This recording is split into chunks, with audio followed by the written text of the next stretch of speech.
Elevation Nation, from all the way across the pond in the United Kingdom, we are welcoming a new elevator. He unfortunately doesn't have a British accent, but he is hanging out in England right now for a pretty incredible opportunity. We are so excited to welcome Jordan Leonard to Elevation Nation. We always love when we meet elevators and find out that we have connections to them. And Jordan is actually from a couple towns over in Deerfield, Illinois, very close to where I grew up, and is friends with many of our same friends. Little did we know he's building an incredible new business with a lot of exciting opportunities. So we're excited, Jordan, to welcome you to Elevation Nation, hear more about your company and your story. Welcome, man. Thanks for staying up late with us. Yeah, thanks for having me, Sam Parker. Pleasure to be here. Hopefully, when we chat in a couple weeks again, I'll have a better British accent, but I'm going to save that. Right now, it's very raw, so I won't embarrass myself for you guys. Yeah, I mean, if you stay there long enough, I'm curious. If you lived there for 20 years, do you think you would get some type of accent?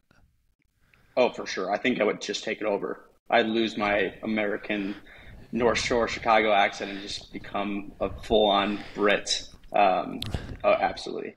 Well, as a guy from Maryland, I cannot say, best friends with Sam and Miles, two Chicago guys, and their parents have pretty thick accents, at least Miles' parents do. I'm like, that accent I can do without. But, Sam's is not that thick. Jordan's, yours just doesn't seem that thick either. All right, I'm not shitting on Chicago anymore. But Jordan, dude, it's great to have you join Elevation Nation. Sam and I are pumped.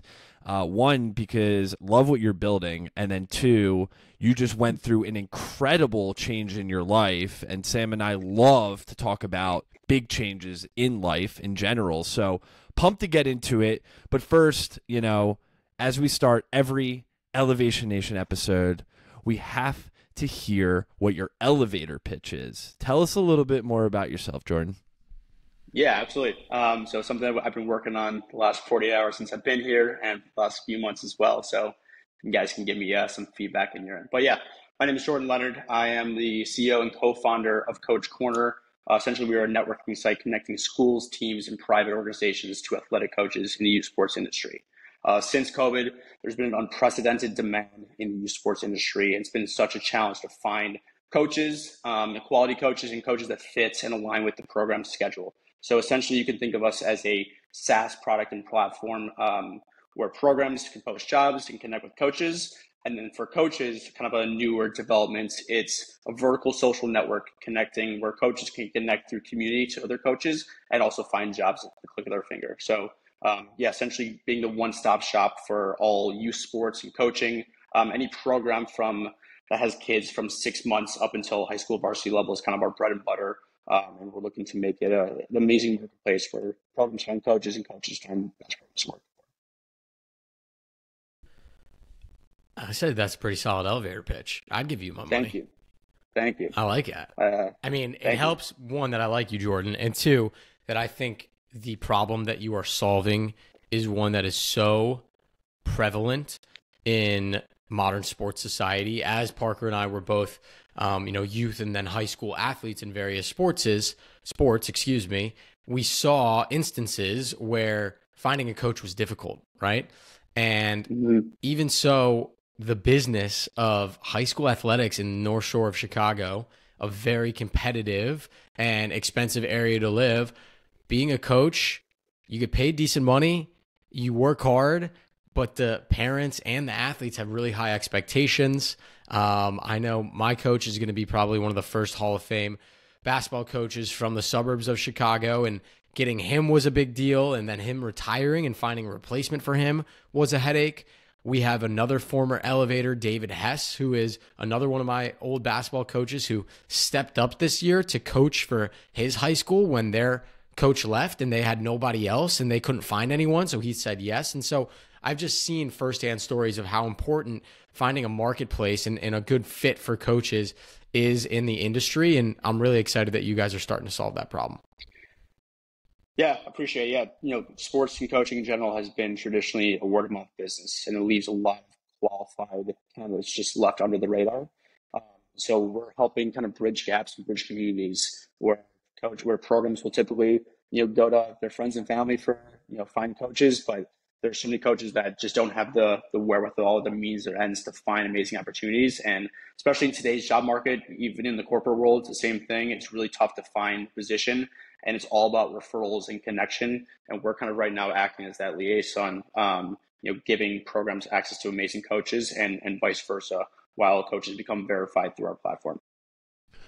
So is the platform like, can a coach who is like really into coaching under 10 men, like boys soccer, like you have coaches on the platform for that, and then you have coaches who are very competitive high school varsity women's volleyball, for example. The idea is to bring together a market, like a talent marketplace, essentially, to kind of allow people to find jobs and gigs through the platform. That's what it is, right? Yeah, 100%. You nailed it. Yeah. We have programs we work with daycares and bring in, kiddie soccer programs. And that's one of our biggest clients, is they have locations all across the countries. So it's everything from very beginner classroom style, coaching work to, whether it's capture the flag, steal the bacon, games that we grew up love playing, right? To a high level varsity basketball role, varsity soccer, club volleyball, you name it. Anything from very beginner to super high level, and mix in a little bit of NAIA or some D3 programs that we've collaborated with as well. So much opportunity. Again, like I said, I would invest in you.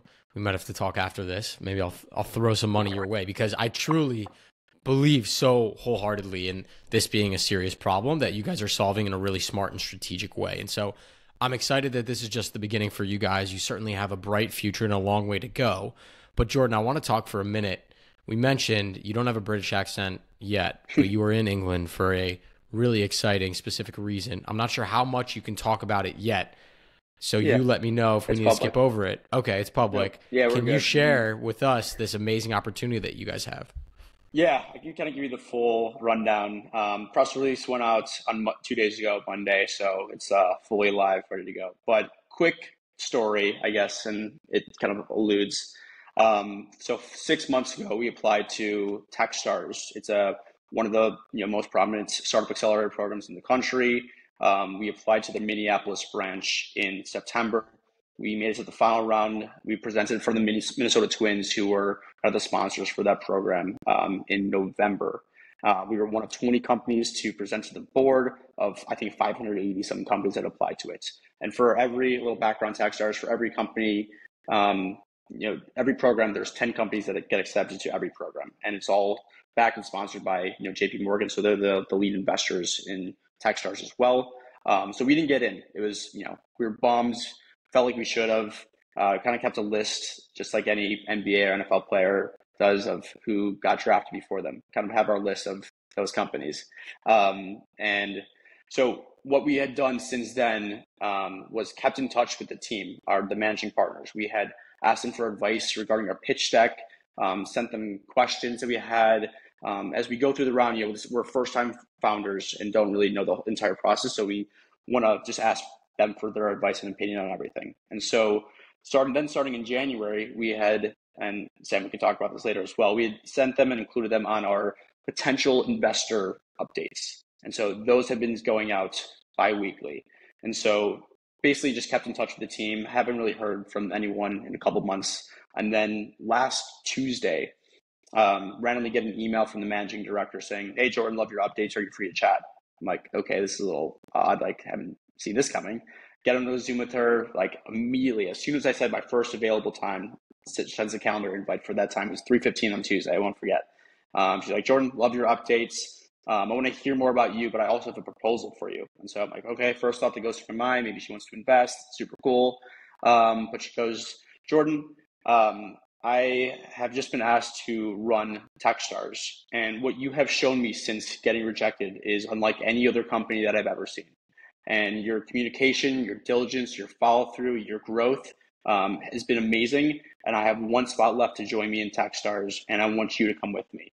And it starts next week in London. Will you join?" And I mean, my reaction is, you can only imagine, just my jaw hit the floor. I was like in utter shock. I'm like, you said next Monday, 6 days from now in London. And she goes, yes. I'm like, so my mind was like racing. But I talked it over with my co-founder, Andrew, who's here with me in London. We got back on the call with the managing director like 30 minutes later, asked her a few questions and committed on the spot. And so we moved to London 2 days ago, and we'll be here through part of June. Essentially worked with this amazing team here in London to be a part of Techstars, and so far it's been absolutely incredible, and cannot wait to see what the next 3 months has in store. Jordan, how old are you? I'm be 30 in a couple weeks, so I'm 29. Hell yeah, man! This fires me up. This fires me up because you hear or watch or read about things like this where people have gone out on a whim, made a decision because they knew in their gut, in their heart, that's the decision that they need to make. And it seems like you didn't have a lot of time to process this decision at all, right? I mean, 6 days, that's it. Yeah, she's like, I need this decision tomorrow. And, this position could have been in Albuquerque, New Mexico, could have been anywhere in the country, and we still would have said yes, because you have to take this opportunity. But the fact that not only did it start 6 days from when we got the offer, but it's also in London is essentially an experience of a lifetime and an opportunity that just couldn't pass up in any way, shape, or form. What do you tell your mom, your parents, what your siblings, your friends? I mean, I'm getting married in 3 weeks. I don't know if you have a significant other. What is that like? Yeah, it's wild. It's funny you say that, because as I found out, my parents, they didn't answer the phone for like 4 hours.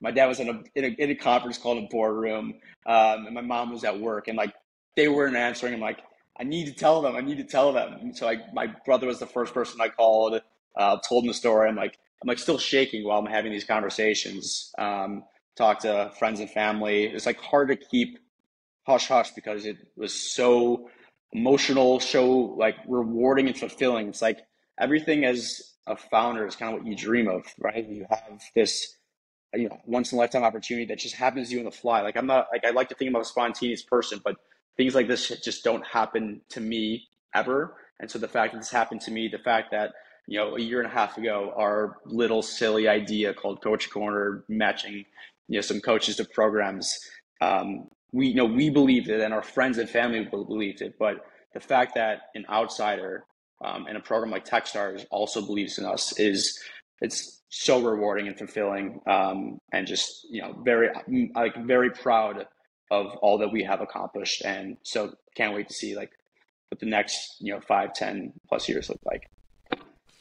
And we're proud of you, man. And one thing, Jordan, I want to hit on is I don't know what number on the list I was for your call, but I want to commend you because you texted me at one point, I think 2 weeks ago, and you said, hey, Sam, you got 5 minutes today? And I was like, yeah, of course. What's up? And then we hopped on the phone and you told me the story and you were like, listen, I don't want to bail on you guys. Let's figure it out. I have no idea what to expect. And I just think that goes to show kind of probably why you got accepted. I know that the managing partner was like, you guys are incredible at your communication and you've stayed diligent and you've turned your opportunities into luck for you. And I just think that's kind of just who you are at your core, is making sure that if you commit to something or what you've done, that you follow through on that. And I want to talk about that for a second, because you certainly, we mentioned a lot about creating your own luck, and then these situations happen to you. And it sounds like you guys truly did that. Talk to us a little bit more about, you got denied from Techstars in Minnesota, but you didn't look at that maybe necessarily as a failure. It was like, we got to present 1 to 20 companies. Here's our strategy to continue to foster these relationships. Yeah, for sure. Well, for going back to what you mentioned earlier, no, I appreciate you touching base on that. I think that's one thing that in our industry, kind of, the last year and a half, we've been acting as kind of more recruiting staffing firm. And so communication is the heart and soul in our relationships that we built. And so, obviously you guys have taken the time of your days to make time for me, and I really appreciate it. I know the team does as well, and so 100% courtesy to keep in touch with you guys and to make sure that we're following through on our mission to be a part of this call. So I want to address that first.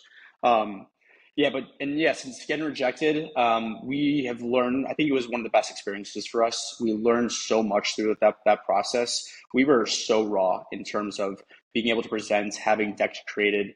We didn't know what the first thing we were doing. It was the first time ever. And so, but we also kind of use it to more fuel to the fire. And it's like, hey, you guys missed out on us. Like, we're here to prove you wrong type thing. And so basically what we did since then is put together these pitch decks, have conversations with investors. We're about 60% raised to our pre-seed round currently, which we'll still do during Techstars. And so definitely will save you some room if of interest. But yeah, more fuel to the fire, and just another reason to give it 100% all. And this is like because we got this is more reason to just go full steam ahead and really just kick ass and be the best team that we can be. Not just founders, but be the best team that we can be.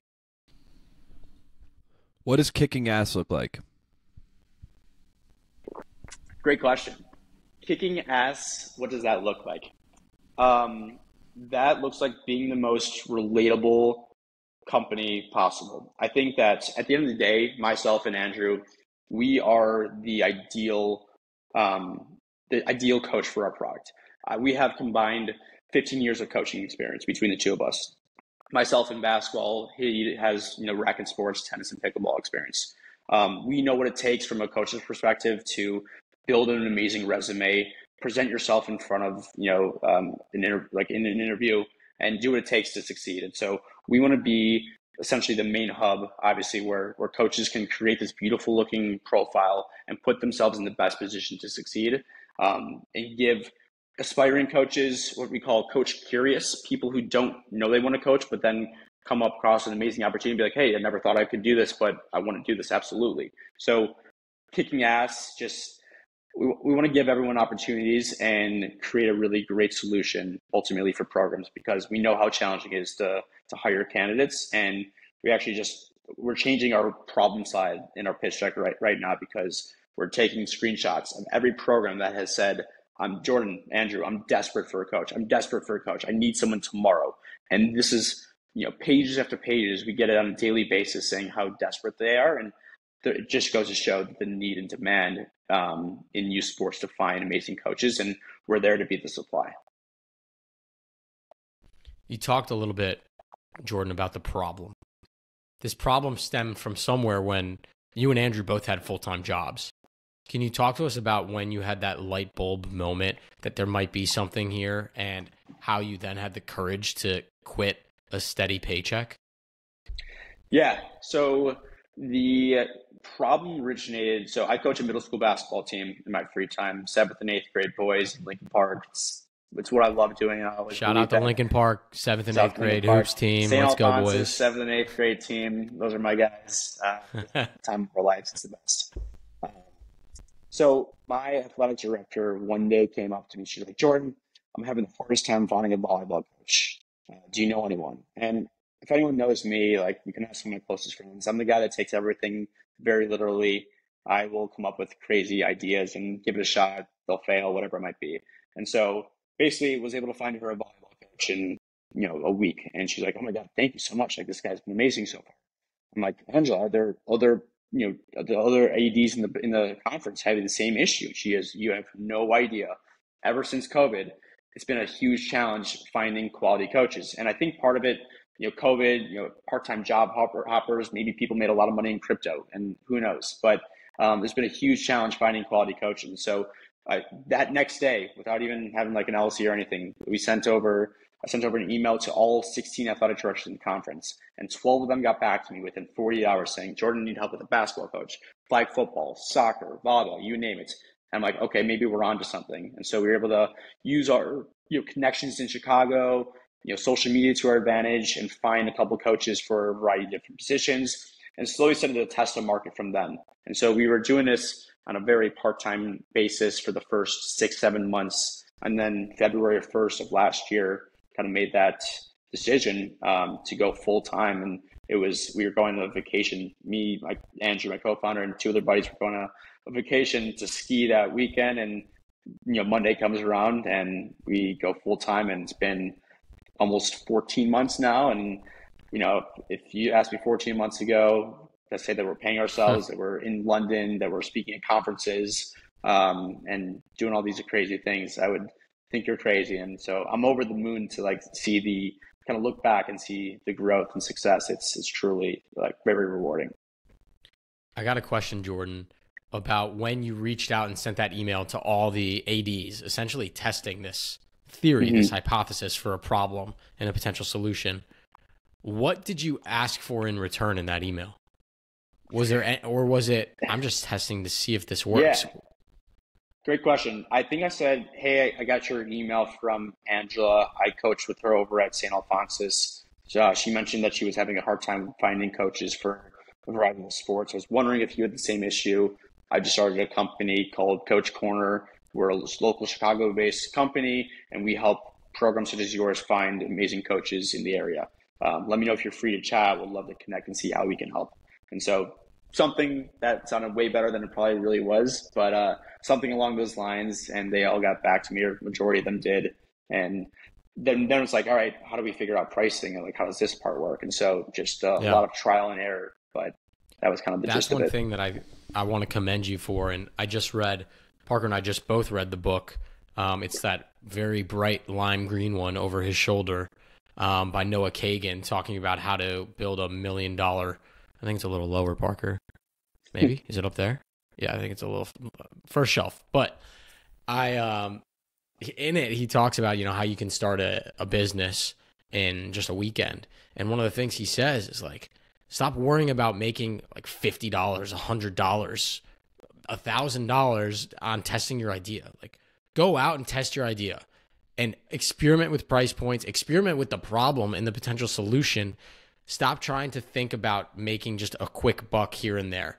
Make sure you get the problem actually right first. And if you need to do that for free, there's some hacks. And one of the things that I thought he does that's interesting is he would put on a buy now button on his website for whatever product or service he was doing. And he would just say it's sold out and not actually fulfill it, but he would see how many clicks people did to buy the product at different price points and A/B test them.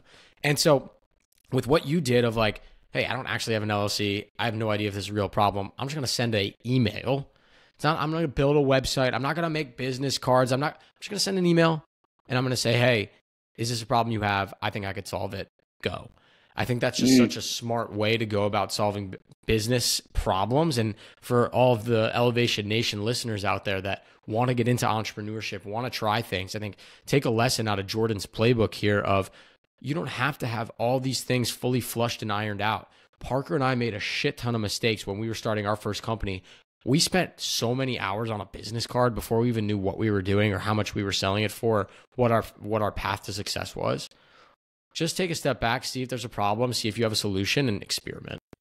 I also want to add, the mistakes don't end. Sam and I make probably more mistakes now than we did then, and those are because we are allowing ourselves to make bigger mistakes, because sometimes when you make the bigger mistakes, you learn the bigger lessons, and that actually leads you along a more positive path than if you never even put yourself in the position to make one of those mistakes. Jordan, I want to talk a little bit about if you could reflect a little bit. The last year and a half, you quit your job, you go all in on Coach Corner. We've been talking a lot about all the amazing milestones that you've hit to make this moment a reality, to make this moment of you sitting in London, hopping on the podcast with us, come to life. Sam and I like to also think about how when you elevate, it isn't all amazing and incredible. Could you share a moment where you and your co-founder really had to exercise what we call mental fortitude to get over a hump to keep this thing going?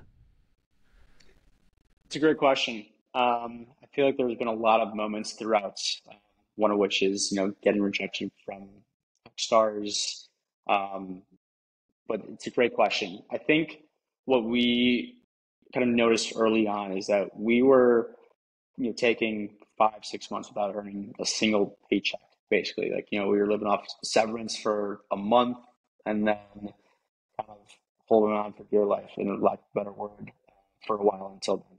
And so I think what we kind of learned throughout is, like, rejection is just part of the game, and you're going to learn to fail and do something. You have to learn to fail and learn to pivot, as kind of you alluded to in the last. And so we tried a lot of things on our end in terms of the best way to scale. And I think for a point, we hired the wrong engineering person.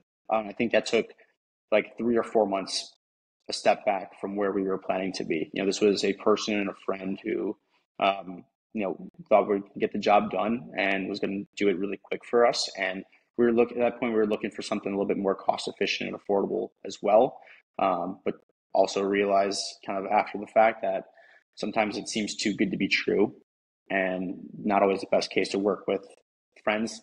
Again, my co-founder's a friend that I've known for 10 years, but I think that took a huge step back in our approach, and we were really quick and to adjust. And fortunately, we had someone else, another team that was involved in the process, but that we had interviewed beforehand, that was able to jump in kind of right away. But we learned very quickly during the interview process kind of what that looks like and who to bring on, who not to bring on, and how to be strategic in regards to that. Let's talk about the guy that's next to you somewhere in the office, Andrew. Working with a friend, you just mentioned, right? Sometimes it works out great, sometimes it doesn't. And you're looking at 2 best friends. I'm the best man, co-best man in this kid's wedding coming up in a little bit. Probably right when this episode gets released, kid. actually. I'm the one getting married here, dude. He's still a kid. Yeah. He's a kid. Come on, man. Always he's a boy groom. Always at heart. But, yeah, exactly. But starting a business with one of your friends is difficult. And Parker and I have seen those challenges and growing pains firsthand with some other friends that we brought on board and then eventually weren't there, and with ourselves. And so I wanted to ask you, Jordan, working with a friend, what have been some of the best parts about that and some of the worst parts about that? Yeah, great question. I think some of the worst parts about it has been, this is the first week ever that we've ever worked in the same office. He lives in New York. I'm in Chicago. He comes to Chicago on occasion. I go there on occasion. This is the first ever time that we're in the same office together. So the worst part, I would say, is not being in the same room and being, having someone to coerce with. Like, to be transparent, the worst part, like starting a company, it can be very lonely at times. Sitting in my apartment, making calls, getting things done. It could be lonely at times. So I think that's one of the biggest challenges. Starting a company, whether you're by yourself or with a friend. I think that's been the biggest challenge for us. The best thing is that we didn't start as best friends. We were more buddies. We played pickleball together, spike ball. Our relationship formed through sports, and so the best thing is that we can bond and shoot the shit over a sporting event when we're not working. Sorry, my voice is dying here. Excuse me. Sorry. So gotta make sure you get your water. Gotta get. Yeah, honestly, this tea. Yeah, it's just sleeping and everything. It's already just such a London guy drinking your tea. Look at that. Yeah, right. Go for some high tea and enjoy that soon. That's funny. But yeah, I think the best part is that we can bond over everything, and we have a huge passion and love for sports and coaching and working with the youth, and I think that really bonds us together over this whole mission and goal for Coach Corner. But yeah, I think it's easy to make decisions when you know somebody well, and we're so we balance each other out so well. I'm a crazy idea guy and have a million of thoughts going through my mind, where he is basically, how we like to describe it sometimes is I jot down all my crazy thoughts and he likes to simplify it and make it into a neat presentation. And so that's kind of where we sounds familiar, huh, Parker? Same dynamics. Yeah, it's pretty good. I think it works pretty well. Who's who? Which one? Who do you think? I'm curious. I think Sam and I are more in the crazy idea everywhere, and then Park. Wow. Wrong. Am I right? You're wrong. Sam is the is crazy the one. operational consultant here. Okay. Yeah, I'm idea guy. Well, Sam's idea guy, just different idea guy. Yeah. Different We're all ideas. guys. Yeah. I don't think it's Exactly. big. Parker is still trying to pitch me on a toilet paper business that he believes is our Okay, I'm path sold. to financial freedom. So Yeah, but we'll have to tell you dude, about you it started later. pitching my idea to people we did a workshop for, and then they came up to me and they were like, "Let me hear the elevator pitch," and I was like, "Here's the elevator pitch." And then they were like, I love it. And I'm like, I know. It's a great idea. We'll have to save this. We can't publicly talk about the toilet paper idea. But Don't worry, I signed an NDA before this, so fair Same enough. thing. Yes. Well, no, you didn't. But that's funny. No, I think that's what you need, right?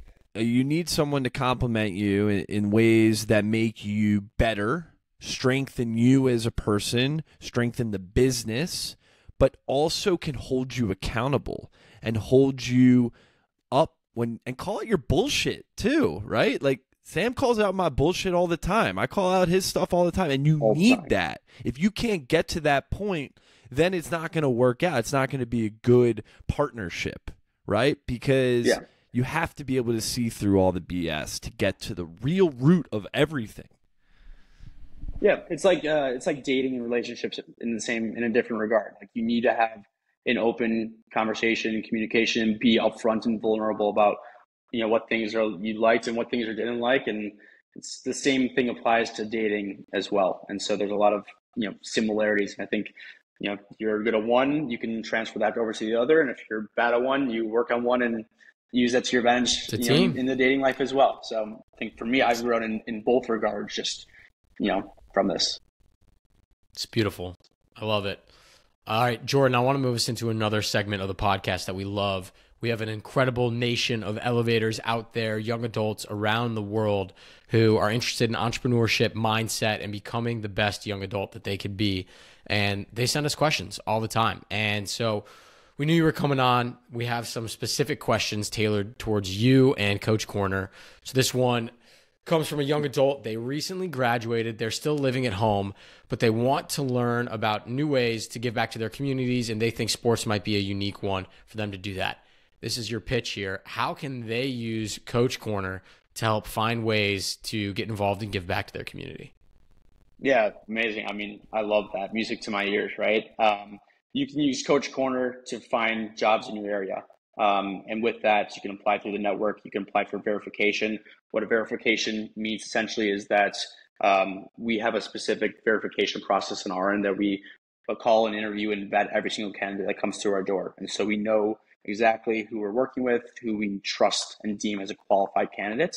And then once you have that that verified tag, essentially programs have a higher likelihood of selecting you, not only to get interviewed, but to land a job. And so if you have a job in your area for coaching sports, whatever that might be, I would encourage you to create a profile at coachcorner.io, create a profile, apply to that job in your area. If you don't see a job in your area, let me know. I'll shoot my email in the comments in the chat, but let me know and we'll do what we can to find you a job in your local area.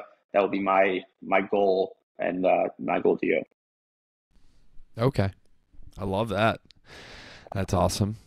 Okay, I got another one. This one is not directed directly towards you, and it's pretty brief, Jordan, but I think it's a good question that we can get your perspective on.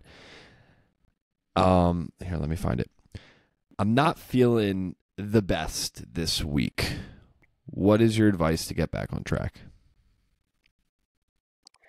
I love that question. I'm I know you guys are too, like a huge wellness, mental space type of person. Like I think it's so important and valuable to find something that you love to do outside of work. And work might not be your favorite hobby, but you need to find your passion and your love outside of work to keep you energetic and fulfilled. And so something that I love to do in my free time to kind of just get away from work and space and everything. And I'll say two things. One is I love yoga. I think yoga, deep breathing, meditation, hot yoga specifically, is one of the best things that has come across my plate in the last couple of years.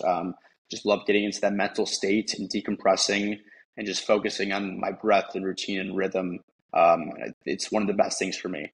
Additionally, I also just love playing any type of sports. So of late, it's basketball, it's been pickleball, and just getting out and not being attached to your phone and seeing everything that other people are up to, checking your email, social media, whatever it is.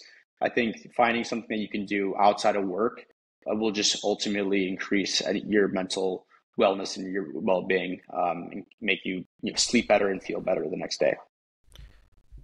Well, I think those are great tips, Jordan, and I think certainly physical activity and sports help both Parker and I calm our minds down and get us back on track. I want to call out, I know you just mentioned pickleball, new hot sport, and I know Andrew's a big pickleball guy.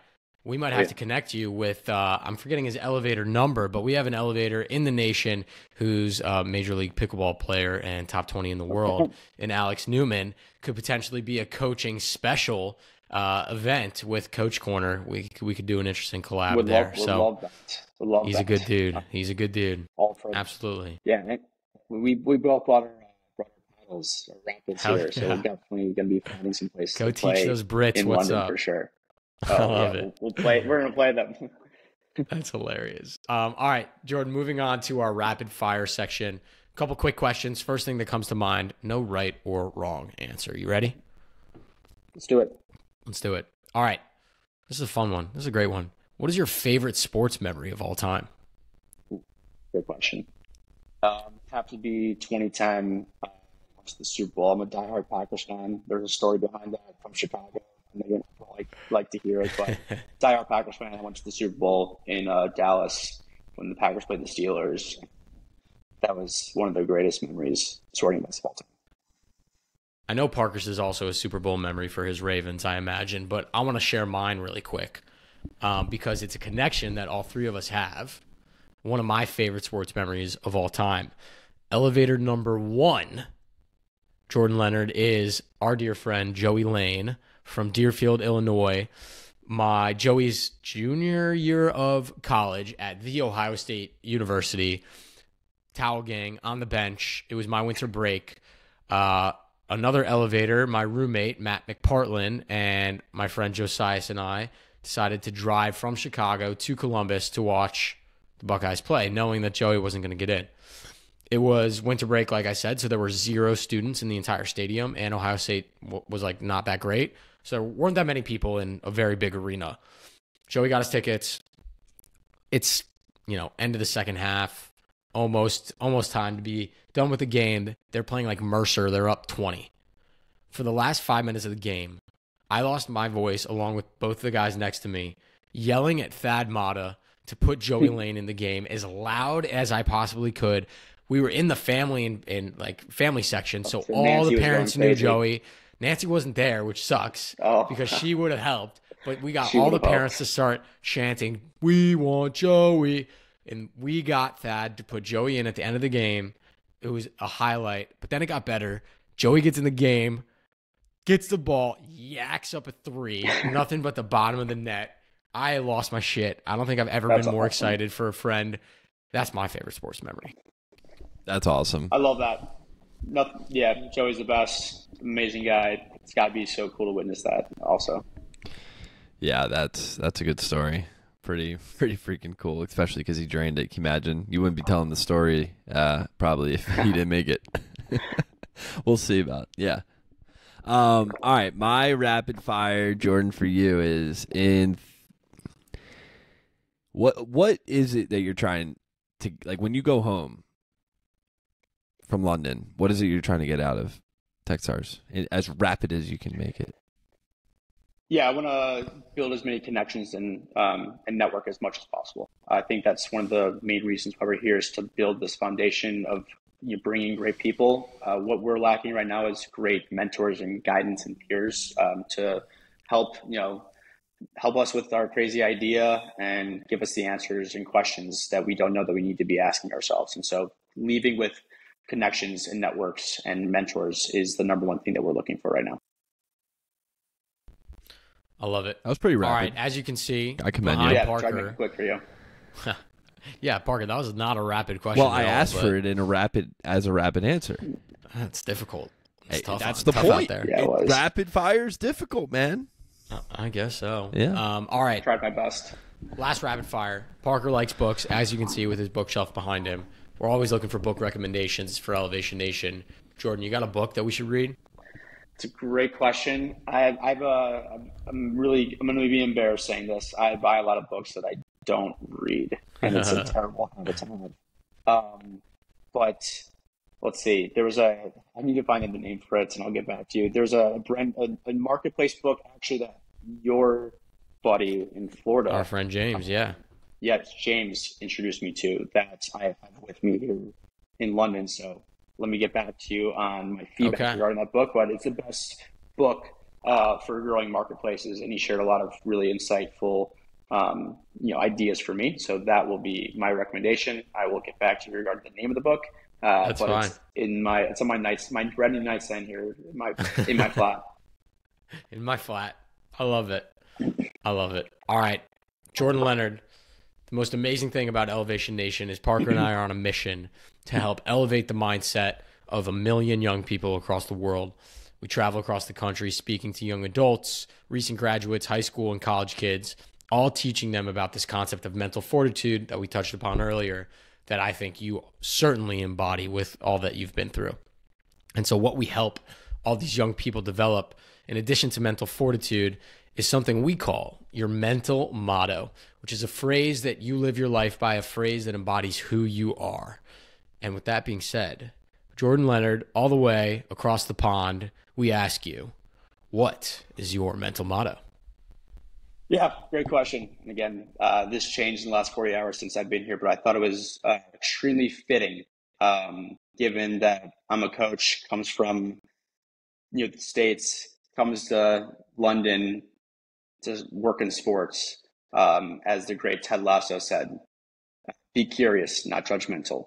I think this is an awesome quote just in life in general, just to always ask questions and be curious about what things are going on in other people's lives. You never know where it's going to lead to you. You never know what's going to happen. It's how I got where I am today in London. It's how I came about Coach Corner. You never know what's going to happen until you ask questions. Don't be so picky. Don't judge a book by its cover. Be interested in what other people are up to. Everyone has a lot of amazing things to say, and you never know what's going to lead you, whether it's work, relationships, life, sports, whatever it might be, whatever your passion is. Be curious, not judgmental. Just made sense that you moved to London and you pull like Ted Lasso quote out, and I mean it's a great quote. I mean, it's a great mental motto. I mean, it's a great mental motto. When times get good, when times are hard, the mental motto is there to level set you and bring you back to earth and be your guiding light. Because it's inevitable. Times will get harder, and times will also hopefully inevitably get easier too. So the mental motto always carries along, and I'm sure it'll carry along while you're hanging out in England, exploring. Hopefully you'll able to explore a bunch. I'm sure you guys are pumped about that. But Jordan, on behalf of Sam and myself, I just got to say thank you for joining Elevation Nation, for having an amazing conversation, getting a little vulnerable about your journey and your experiences. But it's really cool to sit here and hear where you've come from with Coach Corner and where you are going.